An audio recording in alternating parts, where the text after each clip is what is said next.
It was a normal, boring day in the grocery store. I was stocking milk in the fridge when Camilla, my coworker, came and said, "Layla, you have to help me. I have this date tomorrow night, but I'm busy. Could you please go instead?" Wait, what? I don't even know your date. Besides, I have a boyfriend. Lincoln, remember? Then she began explaining to me about this dating service, and she assured me it was 100% legit. It was mainly lonely men who just wanted some company. All I had to do was talk to them, and of course, there was a strict no hugging or kissing policy. At the end of the date, they'd pay me. No thanks. No way I was gonna do that. After my shift, I went home to see my landlady lingering in my doorway. She started yelling at me that I still owed her 5 months' worth of rent, and if I didn't pay it by the end of the week, she'd kick me out. I begged her to give me more time, but it was pointless. My God, what to do? Where could I get that much money on such short notice? Oh, wait a minute. What about Camilla's dating service? It looks like I was out of choices, so I called her and agreed to go on the date. So here I am, on my weird date night. I put the most basic dress I could find on. Oh boy, I sure felt nervous. I have no idea what to say and how to act. Oh, that must be him. My God, Camilla! How could she forget to mention that the guy was in his 50s? People would think he's my sugar daddy. Ugh! Keep it together, Layla. I couldn't back out now, as my home depended on it. So, I slowly approached the man. At first, he looked surprised. That figures. I mean, he was expecting Camilla. I explained the situation to him, and he wasn't mad or anything. He just smiled at me, and we started chatting. He's called Mr. Hall. He lost his wife 2 years ago, and ever since then, he's been feeling lonely and needed someone to talk to. So that's why he started using this service. He was actually pretty easy to talk to, so the night quickly went by without any problem. After the date, he handed me an envelope and told me how grateful he was to me for listening to his burdens. I was itching to go home and open the envelope, but then he started going on about his heartbroken son. Suddenly, he was asking me if I'd talk to him. Obviously, I refused as this was a one-time thing to help out Camilla. Besides, I have a boyfriend. Speaking of which, he'll be so furious if he ever finds out about this. The next day, I paid the landlady 2 months' rent and assured her I'd have the rest with her soon. But to my shock, she just scowled at me and forced me to pay all at once. Well, guess where I am now? In a cafe, waiting for Mr. Hall and his son. Ugh. Oh, there he is. And that must be his son. Geez, could he look any more annoyed? Hi, I'm Layla. Nice to meet you. Save it. I'm only here because he forced me to. So just let's get it over with. Layla, thank you for coming. This is my son, Leon. Please don't mind his attitude. Then Mr. Hall left us alone. Man, Leon was hard work. Any questions I asked him, he just shrugged or snorted. Then, when he finally spoke, he sarcastically said, "So, Layla, I hope the money's worth it." What? How rude! Then he continued, "You must be desperate. Don't you feel ashamed of yourself?" Ugh! He was the rudest person I'd ever met. But, yes, I was desperately in need of money.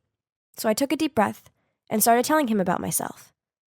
When time ran out, I said goodbye to him and left. What an unpleasant experience, but at least that was the end of it, right? Wrong, as Mr. Hall asked me to meet him several more times. Who was I to argue? I mean, I needed the money. But Leon was getting on my nerves, as all he did was slouch in his seat, slurp his drink, and say nothing. So, it was down to me to do all of the talking. I began telling him all sorts of things, about my past, my family, and friends, and even about my future plans. And Leon just sat there listening to everything, supposedly. Luckily, it finally ended, and Mr. Hall paid me so I never had to meet Leon again. Because the last few weeks had been taken up with dating Mr. Hall and his son, I hadn't seen much of Lincoln. So, at the weekend, I invited him over to mine and cooked for him. We were sitting on the couch hugging while watching a movie when Lincoln said, in a serious tone, "Layla, we need to talk." But then suddenly my phone rang. It was Mr. Hall. I quickly rushed to the balcony to pick up. He wanted me to be Leon's +1 at his eldest son's wedding, and he was willing to pay double? Ugh, that sounded awful, but besides rent, I also had to pay for college fees and food, and my measly income from the grocery store didn't come close to covering it at all, so I reluctantly agreed. When I returned inside, I asked Lincoln what he wanted to tell me. He hesitantly said that he had to go on a business trip for 2 weeks. Well, maybe it was for the best, so I could go with Leon without worrying about my boyfriend. Ugh, I felt so guilty. I swear this would be the last time I was going to do this. Leon arrived to pick me up, and as soon as he saw my dress, he insisted I couldn't wear such an ugly thing. Ugh, he was so rude. I told him I had nothing else suitable, so he drove me to a dress boutique, then told the staff to bring the most beautiful dress in store to try on. Oh my, it was stunning. I was overwhelmed when I saw myself in the mirror. Well, I definitely looked amazing in it, and Leon must be thinking that too, because he couldn't take my eyes off me. It's such a shame I can't afford it. But then before I could stop him, he went ahead and paid for it. How frustrating. I was sitting in the church waiting for the wedding to start while Leon flirted with some girls. Thank God Lincoln wasn't like that jerk. Then everyone went to their seats and the wedding began. The groom walked to the altar in this luxury-fitted suit. Man, it must be so nice to be rich. But is that Lincoln? My Lincoln? Our eyes met, and he looked as shocked as I did. But instead of running to me and explaining everything, he just ignored me and continued with the wedding. I had to watch them saying their vows, exchanging rings, and kissing. I thought I was going to faint any minute now. Then at the wedding reception, Leon dragged me over to Lincoln and introduced me as his girlfriend. Awkward overload. And soon, some pretty girl distracted Leon again, so he chased after her. Then Lincoln immediately pulled me over to the stairwell. Why are you here with my brother? Were you cheating on me this whole time? Seriously? What about you? I'm not the one who just got married. Let me explain, it's not what it looks like. Right at that moment, Leon appeared and asked why we were here talking. I muttered out some story about trying to find the bathroom. Then I told Leon I had a headache and asked him to take me home. This was so confusing. How could my perfect boyfriend now be married to someone else? He kept on texting me saying he wanted to meet up and talk. I guess I needed to at least hear him out. The next day I met him at the museum, where we had our first date. So, his wife, Sandra, is the daughter of an affluential businessman who owns one of the biggest corporations in town. Lincoln's family company is in big debt, so his dad forced him to marry Sandra in order to save the company. Believe me when I say I don't have any feelings for Sandra. It's just business. I only love you. Please don't leave me. I promise, as soon as the company is back on track, I'll file for divorce. Yeah, I know you probably think I'm crazy, but I still love him too. Besides, if the marriage is only temporary so he can save this family business, then that's understandable, right? He kissed me goodbye and left. But after that, Lincoln changed. Every time I texted and called him, he told me he was busy and would call me back. But he never did. I guess married life was preoccupying him. As if this wasn't frustrating enough, I had to put up with Leon. He kept on appearing at my place and bothering me. One time he showed up drunk, complaining about his ex-girlfriend, who'd just married someone else. Yeah, obviously it's far from worse than my current boyfriend just getting married. I tried to kick him out, but he'd already fallen asleep on my couch. The next morning I went to the kitchen to see Leon holding a picture of me and Lincoln and asking why we were on it. So I just shrugged and explained that we were a couple. Leon started laughing and calling me a fool. We argued back and forth, and in the end, I made him leave. I don't care what everyone thinks. I believe Lincoln. Then a few days later, I was walking out of college when I saw Mr. Hall waiting for me. He gave a slight sigh, then said, I will make this short. Stay away from Lincoln. He's married now. Layla, I'm fond of you, but if you try messing with Lincoln's marriage, I won't hesitate in making things complicated for you. Oh my God. I can't believe Leon snitched on me. Ugh, what a giant baby. In anger, I took out my phone and gave him a piece of my mind. Oh my God. I can't believe you told your dad about me and Lincoln. You're such a jerk. Just leave us alone and mind your own business. If you trust Lincoln, then that's on you. But he's not as innocent as he makes out. He and Dad would do everything for the company. What did that mean? I hung up without letting him say another word. This jerk didn't even try to cover up his action. I couldn't just let them do this. I needed to fight for us. So the next day, I walked straight into Mr. Hall's office, even though his secretary tried to stop me. I told him right to his face that I would never give up on Lincoln despite his threats. And you know what? Forcing your son to get married just to save the company makes you a coward. Mr. Hall burst out laughing. Well, what came next was far from funny. Turns out it was Lincoln's idea to marry Sandra. Leon was right. Both of them would do everything for the company. Another thing, Leon didn't tell Mr. Hall about Lincoln and me. He saw us talking at the wedding, so we hired someone to investigate us. I was totally wrong about Leon. Right at that moment, Lincoln walked in and stopped dead on seeing me. Layla, what are you doing here? You liar. I can't believe I trusted you. Please hear me out. I took the iced coffee from Mr. Hall's desk and splashed it in Lincoln's lying face. We're done. Overcome with emotions and feeling like a massive fool, I rushed to the nearest bar to drown my sorrows. I was about to down my 4th shot when a hand stopped me. Can Lincoln just leave me alone? But when I looked up, it was Leon. Why are you so good to me? I mean, I blamed you for telling your dad. You should hate me. Because I like you. I felt like the room was spinning upon hearing his words. Then everything slowly came to light. Leon was devastated when his girlfriend broke up with him. But then he found out she did it to be with his brother. Yes, you heard me right. His ex was none other than Sandra. At first, Mr. Hall forced Leon to marry Sandra for the sake of the company. Even though Leon was crazy about her, he didn't want to marry her under those stipulations. Lincoln overheard their conversation, so to gain his father's trust, he charmed Sandra away from Leon. Oh my God, this family was crazy. I didn't want anything to do with any of them ever again. So I just rejected Leon's feelings, ran straight out of the bar, and cut off totally with all of them. So what now? Well, I graduated last month.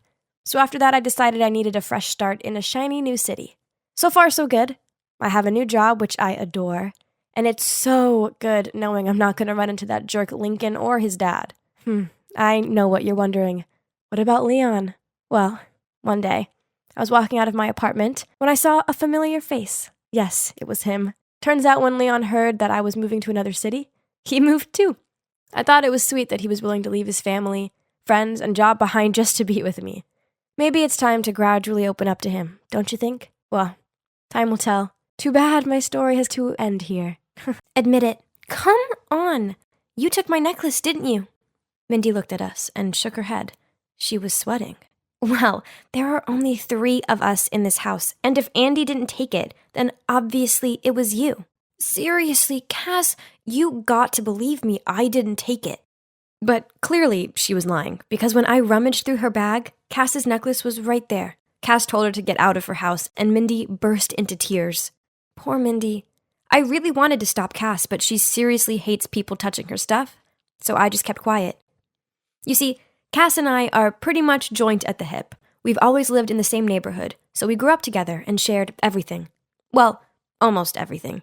Except one little secret that would probably ruin our friendship forever if she found out about it. Auntie, what are you doing? I started to stammer.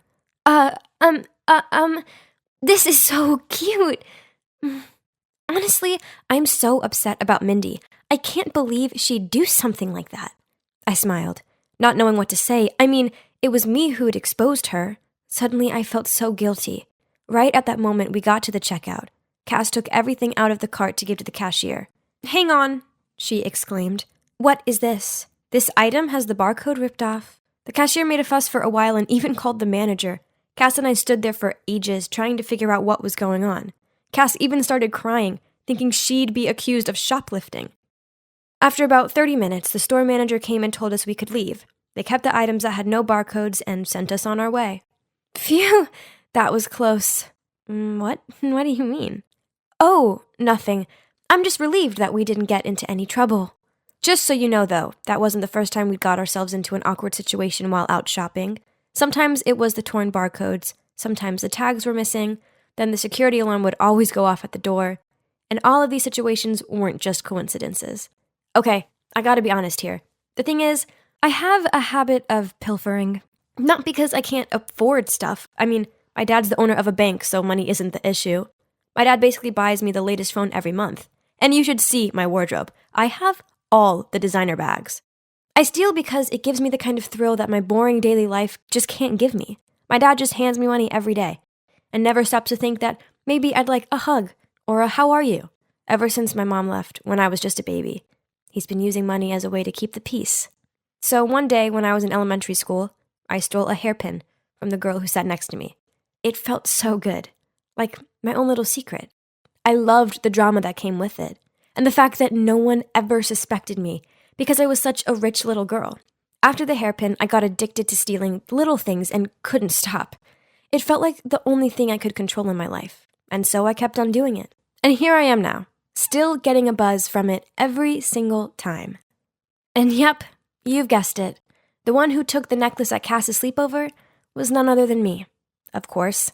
But at that time, because I was so scared, I slipped the necklace into Mindy's bag and pretended to find it there. I was deep in thought when suddenly Alex's scream startled me. "Guys, I've lost my unicorn pen. You know, the pen that glows?" The whole class was suddenly in uproar. Some friends were trying to look for it. Meanwhile, Alex was walking straight towards me. Andrea must have taken it. This morning when I took out the pen, me and her were the only ones in here. I looked up at Alex, my heart pounding in my chest. This is it. I'm so done this time. Then I suddenly looked over at Scott Parker, the cute boy who just transferred to our class. Oh no, I couldn't give him a bad impression of me. I had to quickly think of a way out of this. You waited until I went to the bathroom to take it, didn't you? Alex, I'd never do such a thing. Besides, I have loads of nice pens. In fact, you can have one if you'd like. I pulled out a beautiful pink rhinestone pen from my pencil case and handed it to Alex. While Alex stared in awe at my pen, I suggested everyone go check their lockers to see if her pen was there. Sure enough, right by the lockers was the glowing unicorn pen she'd lost, right in front of Scott. I picked up the pen and handed it to Alex. I'm so upset you thought I'd steal this from you, but it's okay. At least we found it. Alex blushed and apologized to me. Our other friends also blamed Alex for not looking for it carefully enough and for jumping to conclusions about me. Next time, don't be so silly. Andrea's a good person. Besides, her family is so wealthy. Why would she need to steal a pen from you? I just smiled and walked away. Suddenly, a voice called out from behind me. It was Scott. He looked at me and said, "Wow, that was totally dramatic. I'm Scott, by the way. You're Andrea, right? I'm sorry if this is a bit forward, but here's my number." Excuse me? Am I dreaming? Of course, I texted him as soon as I got home. He said he was so impressed with how I'd handled being blamed for the whole thing. Soon we were chatting every day, and eventually he asked me to be his girlfriend. I was so happy. But there was just one small problem. Ever since we'd started dating, I felt really ashamed about my bad habit of stealing things. I was determined to give it up, but it wasn't going to be easy. One day, Scott came to pick me up and asked if I wanted to go to the bookstore. A bookstore? No, I don't want to go there. Can we go somewhere else? Please? Seeing me panic like that, Scott looked puzzled. Then he suggested we go to his place to watch a movie, which I was fine with. Hopefully there would be no temptations for stealing there. A middle-aged woman opened the door for us at Scott's place. "Oh, this is Sandra, our maid." "Hi, Sandra. I'm Andrea." But instead of saying hi back, Sandra just stared at me in a seriously creepy way. It actually sent shivers down my spine. After watching the movie, Scott and his mom invited me to stay for dinner. Scott's mother, Mrs. Doris Parker, was really sweet, and we had some interesting chats. While waiting for dessert, I got up to go to the bathroom. But as I stepped out there, I almost bumped into Sandra. She was just standing there staring at me again. Sorry." She didn't say anything, but just kept staring at me in this weird way. Oh my gosh, why was she looking at me like that? The next morning at school, Scott told me his mother had just lost a valuable ring. She had a jewelry tray next to the bathroom sink, and after washing her hands, she'd forgotten to put her ring on. After dinner, the ring was no longer there. I comforted Scott, then made an excuse to go to the ladies' room. I needed to seriously think about this. Honestly, I'd tried my best to not get the urge to steal at Scott's place. But when I'd seen Doris's beautiful ring, no, I had to find a way to return it. No one could find out about this. And I had sworn to myself that I would never let this happen again. "Hello, Huh? Where's Sandra?" "Oh, she was fired. Mrs. Parker said Sandra had stolen her jewelry. Anyway, may I help you?" Oh no, I had to return this ring immediately. Poor Sandra. Scott came down for me and said he'd make dinner. I glanced through the window to find Doris was having tea in the garden. This was my chance. I snuck up to her room, quietly tiptoed in, and headed towards her jewelry box. Suddenly, the light came on. "Tell me what on earth are you doing here?" I quickly turned around, dropping the ring to the floor. Mindy? Why are you here?" "I'm Scott's cousin." "So it was you who stole the ring. I can't believe my cousin is dating you." Hearing the noise, Scott and his mom ran upstairs, while I was still dumbfounded and speechless. "It was you who stole Cass's necklace too, wasn't it? She won't even speak to me because of you." I'm so sorry. I know it's not okay, but I couldn't stop myself. I've been feeling so guilty, so that's why I'm returning it. I was still kneeling on the ground when a hand reached out to me and helped me stand up. I'll handle this. Come on, let's have a chat outside, shall we? Turns out Mrs. Parker is a therapist. She could see I had a problem and offered to help me. I told her how guilty I'd been feeling about Sandra getting fired and asked Doris if she could call her for me so I could apologize. 30 minutes later, Sandra arrived. As soon as Doris saw her, she apologized and offered her the job back. But no, ma'am. I was the one who stole it, and I deserve to be punished. I'm sorry, Sandra, I've already confessed to Mrs. Parker that I stole the ring. I didn't mean to get you fired. I just couldn't help it. You didn't do anything wrong. It was me? I was greedy? She is innocent. What on earth is going on? Obviously, I was the thief, so why was she defending me? Why are you doing this? Do we know each other, Sandra? And that's when the truth came pouring out. Sandra was my mom. Yeah, I don't know how this is possible either. So according to her words, she'd had a huge fight with my dad when I was a baby, and she'd fled to another city where she found a job working for Scott's family. When they moved to Seattle, she came with them. Even though she was nervous about returning back to where me and my dad were, she'd carried so much guilt about leaving us, and never in a million years did she expect to bump into me at Scott's house. I was so shocked I couldn't even speak. I'd imagined this moment my whole life, and now, here I was, standing face to face with her, and she'd even taken the blame for me. I couldn't believe it. Mom, I'm so sorry that I stole the ring. I can't believe you're really here. Sweetie, you don't need to apologize. I'm the one who will be apologizing for the rest of my life, abandoning my daughter like that. What kind of mom am I? How will you ever forgive me? We stood there, hugging for what felt like forever, and I knew in that moment that I'd never steal again. Doris diagnosed me as having kleptomania due to a lack of love from my mom. But now that my mom was back, I had no reason to seek out those thrills from stealing. I had everything I needed right here. There were a few moments where I almost stole again, but Doris told me to call my mom as soon as I felt the urge, and when my mom picked up the phone and I heard her voice, the urge faded, and I felt so much better. Scott and Cass and Mindy forgave me after Doris sat them all down and explained more about my addiction and where it stemmed from. Now, Scott and I are still together, and I see my mom every day at Scott's place. My dad hasn't forgiven my mom for leaving yet, but baby steps. Finally, I feel like everything is complete, and my pilfering is a thing of the past. I was so nervous. Like, the most nervous I'd ever been in my life. I didn't even know it was possible for a press conference to get so crowded. Suddenly, the flashes came at me from every direction. It was almost blinding, but the clicking didn't stop, as well as the sound of them calling my name.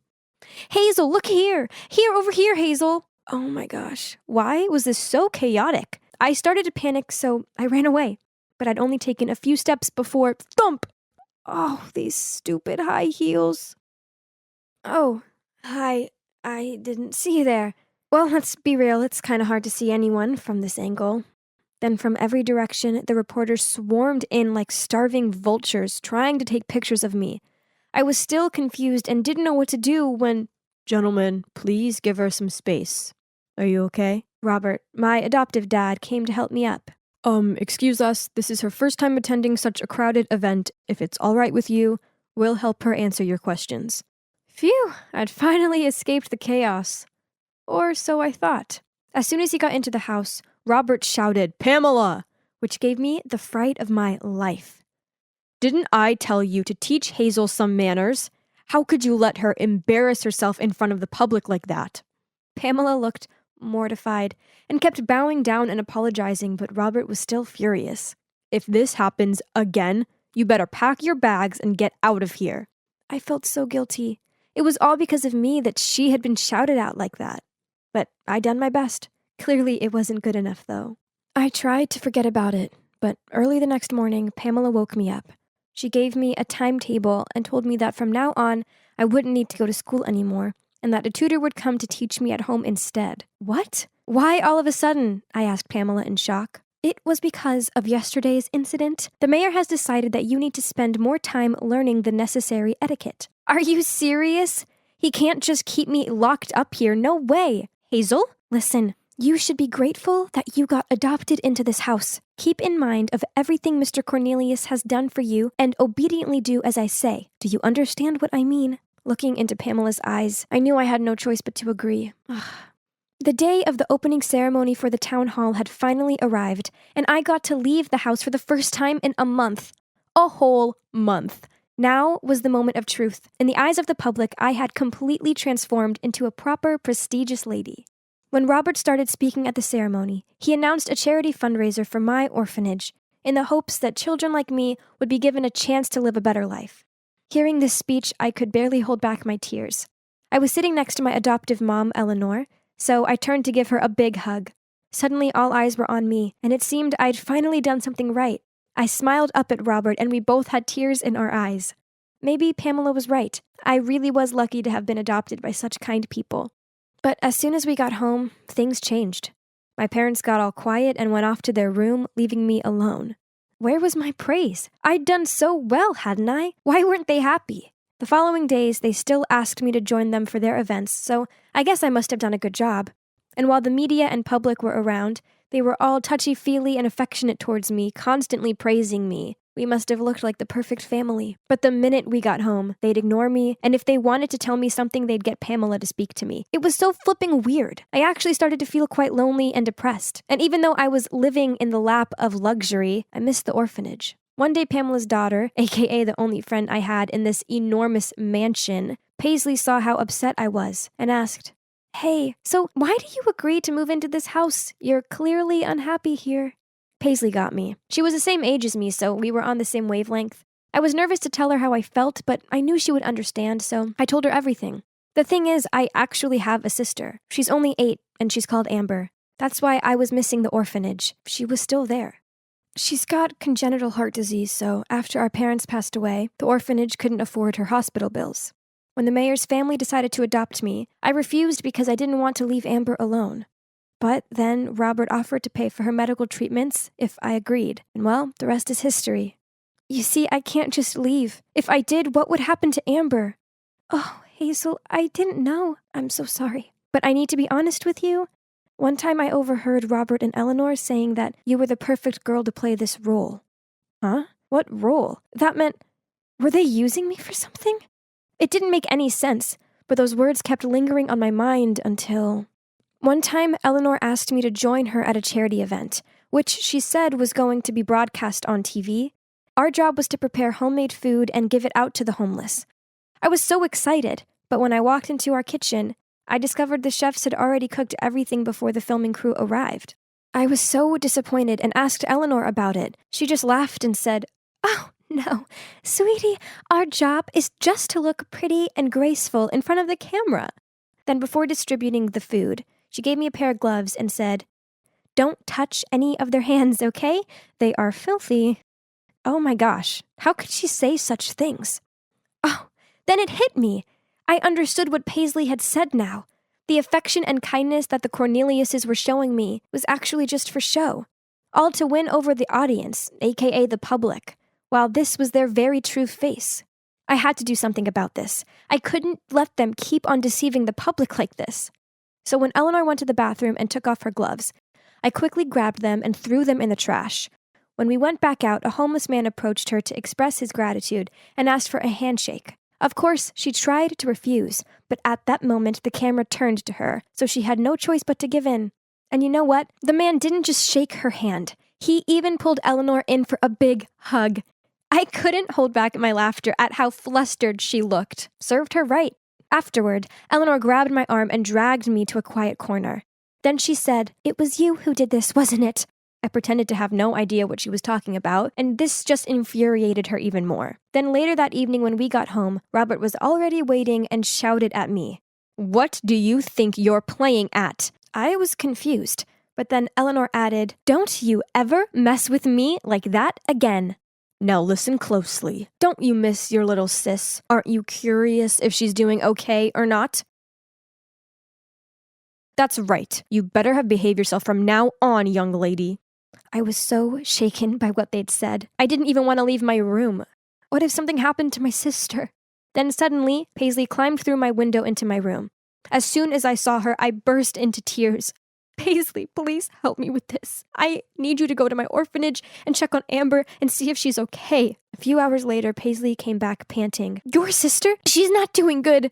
What? But hadn't she been receiving money for her monthly treatments? Paisley shook her head. The nuns there said they hadn't received a penny since you left. Now Amber is barely surviving. Paisley's words broke my heart. Those two had been fooling me all this time, and now my sister's life was hanging on by a thread. I had to get to the bottom of this. I walked past Robert's office, and that's when I overheard someone talking. Curious, I peeked in and saw a group of middle-aged men sitting around a table. One of them spoke up. Hey, Robert, the election day is coming. Is that little girl still doing a decent job? Oh, don't worry about her. She's just a silly little kid. She believes anything I tell her, especially about her sick sister, Robert smirked. How dare he speak about my sister like that? I had to do something. I couldn't let this vicious man keep on fooling everyone like he'd done to me. So I took out my phone and started filming. Speaking of which, how much charity money have we got so far? $100,000, Robert said, and the room was filled with praise. Gentlemen, by the time of the closing party for the charity this weekend, we should have almost $500,000 for the election campaign. As soon as I win, your business will continue to be tax reduced for the next 4 years. I had to cover my mouth to stop myself from gasping. So this whole time, he'd been exploiting me and the orphanage for his corruption? Gosh, I was such an idiot to fall right into his trap.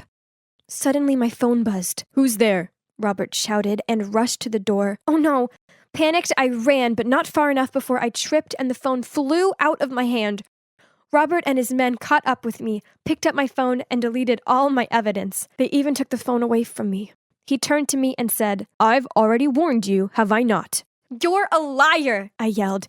You haven't paid a penny to my sister, Robert growled. Who told you that? But all he had for an answer was my silence and fuming look. Furious, he dragged me back to my room. Maid, bring me the keys to her room. And then he locked me up inside until the day of the closing party of the charity rolled around, where they'd be announcing the amount of money they'd collected. That day, all the staff were out of the mansion. Suddenly, I heard the door being unlocked. Panicked, I hid behind the closet. Hazel, where are you? Oh, it was just Paisley. She found a way to sneak me out of the mansion and told me to run straight back to the orphanage. But no, first I had to expose that sly old fox Robert. Luckily, when I got to the event, Robert was giving his speech. I immediately ran up to the stage, snatched the mic, and told everyone about his evil plan. But I was no match for him. Before I could finish, security was dragging me off the stage, and Robert had already taken control of the situation. Ladies and gentlemen, I'm so sorry for my daughter's behavior. The reason why we decided to adopt her was that she's mentally ill. Since she came to our home, she has become better, but as you can see, there's been a bit of a relapse. What a snake! This jerk would stop at nothing to get what he wanted. Just then, the big screen on stage suddenly showed the video I'd taken, revealing all the schemes of Robert and his accomplices. Now he was well and truly exposed. I watched as he stammered. No, this can't be happening. Right at that moment, the police rushed in to arrest Robert and his accomplices in the stands. You might be wondering how we pulled that off. Well, as I was running through the hallway, I managed to send the video to Paisley. As soon as she received it, she came to find me and saw everything that had happened. So she secretly ran to her mom for help. Pamela then made a plan. While Paisley freed me from the mansion, Pamela set to work on projecting the video on the big screen. Genius, right? A month later, Robert and his accomplices were arrested for embezzlement. And, of course, he got locked up for a long, long time. Both him and Eleanor received such massive backlash from the public, to the point that she had to stay hidden away too. The charity money, luckily, was brought back to the orphanage, and part of it was used to take care of my sister Amber. She's doing much better now. Oh, and Paisley and I are still best of friends. Pamela has found a way better job. And as for me, I went back to stay at the orphanage until I'm old enough to move out. I'm better off being on my own with my sister than being adopted by some mess. Hi guys, it's me, Claire. So tomorrow is gonna be super exciting. I'm putting my life in your hands, literally, as I'm gonna be doing a My Instagram Followers Control My Day video. Yay! Most influencers do this with options, but I trust you guys, so go wild. Just visit my Instagram, like this video, and comment on whatever you want me to do tomorrow. The comments with the most likes will be chosen. And don't forget to follow me to stay updated. As you can see, I'm Claire, and I'm a beauty influencer on Instagram. Of course, with this pretty face and eye for style, I already have loads of followers. But for someone who was born to be famous like me, that's not enough. That's why I'm doing this viral challenge. It'll get me tens of thousands of likes. Okay, that's it for today. Now I better get my beauty sleep. Gotta have glowing skin tomorrow. The first thing to do in the morning was to check my Instagram. 20,000 likes from my post last night. That's average. Let's see. I asked my followers to decide what I should wear and what I should eat for breakfast. And the most liked comments were about Y2K style and avocado toast. My favorite dish anyway. Easy peasy. I called the maid to prepare breakfast while I did my skincare routine. Then I made sure I took a cute selfie and uploaded it to my story. What a good start. Am I the cutest girl on earth or what? Okay, now I have to make a very difficult decision. Which bag best complements my outfit? This one or this one? I was still trying to decide when my phone rang. Ugh, that's Liam, my boyfriend. It's so early, yet he's already sent me a ton of messages. What are you doing?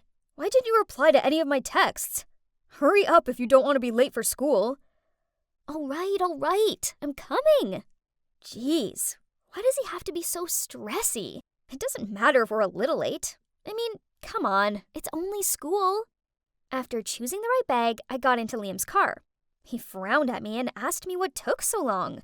I was busy taking selfies. I replied and posted a mirror selfie I took earlier on my Instagram with the caption, Y2K style for today. What should I do at school this morning? At break time, I was sitting in the cafeteria with Liam and my bestie, Tori. As usual, my beauty was attracting attention. All eyes were on me, and one guy even gushed out, "You're so pretty, Claire." I checked my Instagram to see how my newly posted pic was doing. Oh, it already had 50,000 likes. That's good, but I know with my charisma, I can do even better. But, What's this? The most liked comment on the post wants me to go to the school library and scream, "I hate studying and the library is the most boring place on earth." What kind of request is this? Don't do it. I don't have a good feeling about this. It could be from someone who's trying to sabotage you. Liam has a point. This could just be a trick that Isabella, my rival at school, devised to embarrass me. She's also an influencer on Instagram, but she just copies everything I do. Her Instagram is 5,000 followers less than mine. Yawn. But Claire, how are you going to explain to your followers if you bail out? I don't think they'd be happy about it. Right. I'm doing a challenge, aren't I? Can't stop after only 2 comments, especially because one from anti-fan. Besides, this is no big deal, right? Who even goes to the library anymore? So I dragged Liam and Tori to the library. As you know, I need them to film me. Huh? Why was it so ridiculously busy in here? Since when did people actually want to study? I needed to get this over with. So breaking through the silence, I shouted, "I hate studying, and the library is the most boring place on earth." All eyes instantly fell on me, and I heard tuts and grunts. Then someone said, "What the hell are you doing?" Ugh, why is everyone in here so serious? I just shrugged and walked away. At least Liam and Tori had captured me at my best angle. To my surprise, that video gained me a load of views and likes, and I even earned nearly 1,000 more followers. Who would have thought that such a silly act would get so popular? At that moment, Isabella walked past me. Only brainless people would scream in the library. Huh, look who's jealous now. Hey, you might as well try that. Maybe you'll get half of my followers. Isabella looks like she's about to explode with anger. But then she sneered and said, "Let's see if you're still laughing after you see what you've got to do next." Huh? What is she on about? I immediately opened my Insta to check. What? The top comment this time was from Isabella. She wants me to put a trash bag on my head and go to the mall. Ew, trash bag? I spent an hour styling my hair this morning. Isabella, you wicked witch. But, okay. If she wants to play, I'll prove to her that she's messing with the wrong person. Just like last time, Liam tried to talk me out of it. This is nonsense, Claire. Don't lower yourself to this level just for a few likes. I told him he was overreacting, and that I wasn't going to let my followers down by bottling out of it.